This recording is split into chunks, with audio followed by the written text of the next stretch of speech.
Well, let's stick in the ETF space, and today a chat about clean energy. Why now and why in the ETF space to play it? Well, John Caulfield joins us now from Van Eck to discuss. John, it's good to see you there. Thanks for joining us here on the program. The clean energy, everyone can see the thematic building. We can see where it's going. Where is the tipping point, though? Yeah. When are we going to move across from when it comes to fossil fuels to this kind of new technologies? Oh, look, I think we're almost there. There are a number of different factors that are coming together at the moment.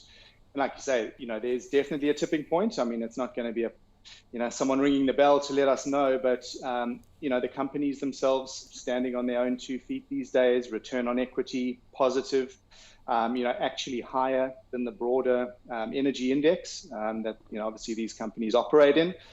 We've also got regulation, and whether it's targets at a government level, whether it's, companies wanting to be net zero, 100% renewable by X date. We've seen massive numbers come out of China recently, talking specifically around clean energy and what they are going to need to spend to get to net zero by 2060. 16 trillion is the number there. We've also had Biden say he's going to spend at least 2 trillion in his first 4 years. And the costs themselves of the actual technology has been coming down, over the last decade or so. Solar's around 80% cheaper. So, when you're getting to the point where a single wind turbine can actually power 3,000 homes now, these are legitimate sources of energy. And whilst fossil fuels may not be going away just yet, I think the comparable with the renewable space is really there. And you've got the man in the street demanding change as well. People are going to their energy providers and saying, I want the renewable tariff. You no longer want that exposure to carbon. Ex-fossil fuels is, I think, the low-hanging fruit. ESG is a very broad space. The environmental seems to be front of mind for a lot of investors. And then within that, this global clean energy space, is a very important subset of that whole climate change piece. And I think from our perspective, how you go about accessing this is crucial. You want to have a pure play exposure. Our ETF that we listed last week, the benchmark in this space in terms of assets elsewhere in the world, 30 companies that are focused purely on renewable energy. And that's obviously solar, wind, hydro, biomass, and so on. And these are the companies involved in the production of that energy, but also related technology, but very tightly related. We don't want to be drawing the bow too far. Nobody needs another ETF with Tesla in it, to get exposure to something like this. If people say they want clean energy, these are the companies that they are looking to.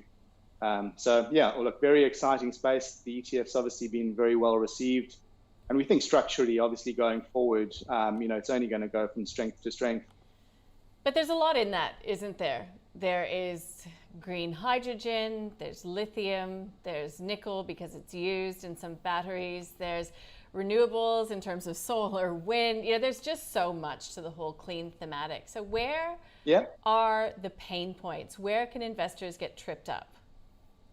I think you sort of mentioned that it's a very broad space, and what ourselves and a number of other providers are giving to investors is focused exposures. So if you do want something particularly battery related and lithium related, you can do something in that space. But we think clean energy is quite easy to define, to be honest. It is just the solar, it is hydro, it is wind, biomass, biofuel, and so on.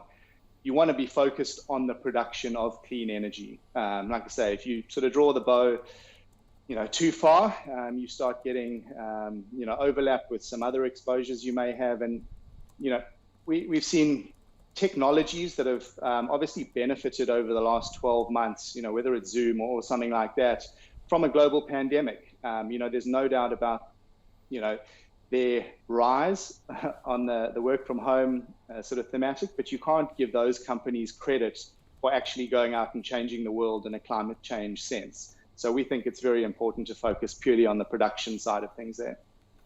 John, in the meantime, of course, fossil fuels still remain the dominant force when it comes to energy demand globally. What's flows been like? What's the investor demand been like for products that still operate in this space at the moment, given the current environment? Well, I think anything too, fossil fuel intensive has certainly been under pressure for a long time. Like you said, we haven't reached the point now where we can totally ignore fossil fuels. So it's, how can we reallocate capital to these companies that, like I say, are economically viable now? And, it is a bit of chicken and egg and a virtuous circle. And, where investors make a conscious decision to say, I want renewable energy focus. These companies obviously then have more in terms of the R&D ability and that sort of thing.